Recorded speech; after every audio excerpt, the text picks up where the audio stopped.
Bonjour, bonsoir à toute la population de la Côte d'Ivoire. Bonsoir à tous les camarades de l'Afrique. Bonsoir à tous ceux qui ne m'aiment pas. Si tu ne m'aimes pas, je m'en fous parce que je ne t'aime pas à manger. Bonsoir à toute la population du Nord et aux parents de Kourougou.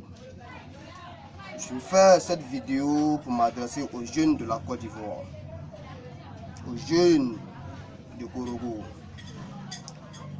Vous savez, la Côte d'Ivoire a traversé une crise qui a beaucoup touché la Côte d'Ivoire. Beaucoup sont ceux qui ont perdu des parents et jusqu'à aujourd'hui, ils ont toujours mal. Alors, je m'adresse à ces personnes-là.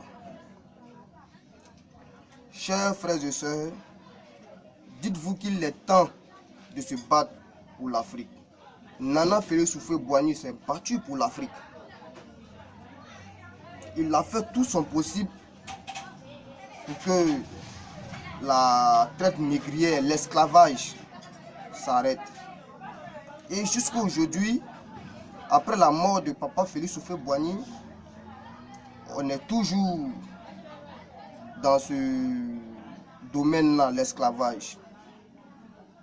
Alassane Ouattara, qui est président de la Côte d'Ivoire, qui est censé défendre la richesse de la Côte d'Ivoire, ouvre la porte grandement à ces personnes et ces personnes viennent prendre les ressources de notre beau pays, la Côte d'Ivoire, pour aller développer les pays.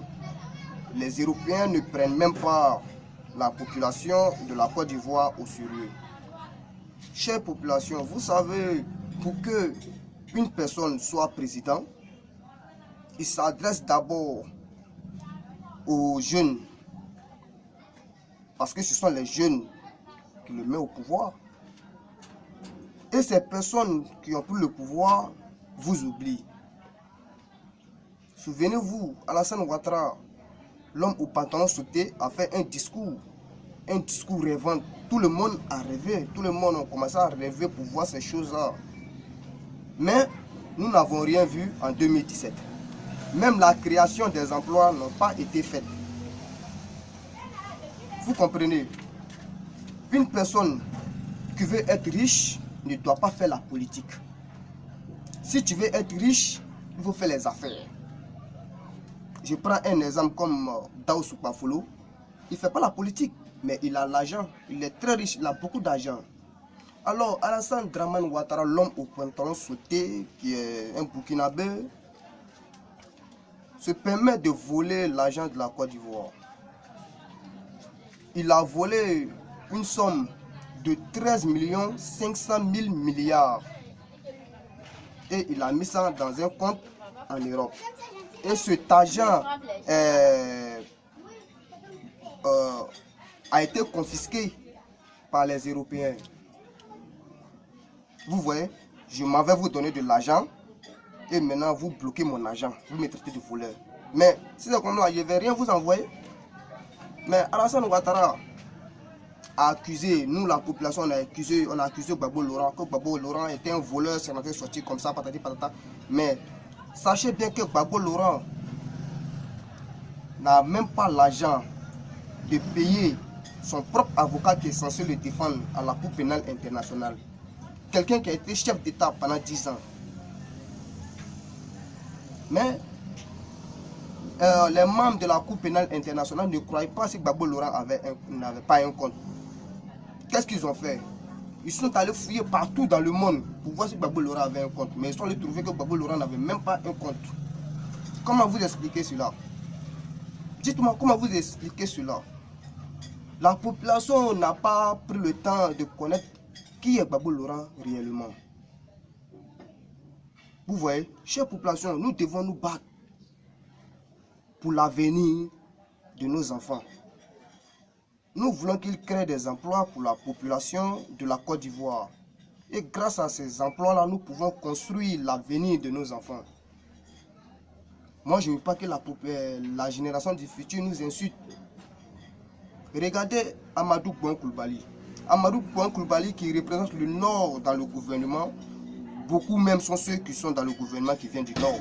Il ne se soucie pas de la population du Nord et il se permet de nous envoyer des artistes. Mais qu'est-ce qu'on va faire des artistes? On n'arrive pas à manger. Tu sais que non, que la population souffre et tu nous envoies des artistes. Mais c'est vous-même les jeunes de Korogo. C'est vous-même, vous êtes bêtes. C'est vous, vous êtes bêtes. Vous ne pouvez pas lui dire que nous, on n'a pas besoin d'artistes, on a besoin d'emploi. On a besoin d'emploi. Lui là, Amadou Bon, il arrive à manger. S'il vient des artistes, ne partez pas regarder ces artistes. Lui seul, il va s'asseoir pour regarder ces artistes. C'est vous, j'accuse. Vous comprenez? Et regardez, Alassane Draman Ouattara, le Mossi là, a donné une nationalité ivoirienne à Blaise Compaoré. Vous savez, et que vous savez c'est quel plan ils sont en train de magouiller là-bas. C'est de prendre la Côte d'Ivoire en otage, faire la Côte d'Ivoire Burkina Faso. Burkina Faso 2. Vous voyez? Vous êtes sûr que en 2020, Alassane Ouattara va vouloir se lever au pouvoir? Il ne va pas vouloir se lever au pouvoir. Bon, avant que non 2020 n'a qu'à arriver là, c'est quel emploi lui-même a déjà créé même pour la population de Côte d'Ivoire? Non, dites-moi. Il n'a rien créé pour, pour la jeunesse. À part les goudrons, les lampadaires, ça c'est un projet de Gbagbo Laurent qui est venu terminer. À part tout cela, qu'est-ce qu'il a fait? Donc posez-vous la question. Vous comprenez? Moi là, personne ne peut m'empêcher de parler. Moi je vais parler bien. Tiens, moi je vais parler. La Côte d'Ivoire, c'est pour papa, c'est pas pour papa de quelqu'un. La Côte d'Ivoire appartient à chaque Ivoirien. Donc je vous demande, chers Ivoiriens, ouvrez les yeux et unissons-nous. Battons-nous pour la création des emplois. Pour que demain nos enfants soient fiers de nous. Vous avez compris? Je compte sur vous et je veux que vous écoutez bien mon discours et allez analyser. Analysez et donnez vos points de vue. Voilà. Moi, vous pouvez me tuer, on peut me tuer, me mettre en prison, mais moi, je serai fier de mourir dans la dignité que de mourir dans la honte. Voilà. C'était Carton Noir et bonne journée à vous. Ciao, ciao.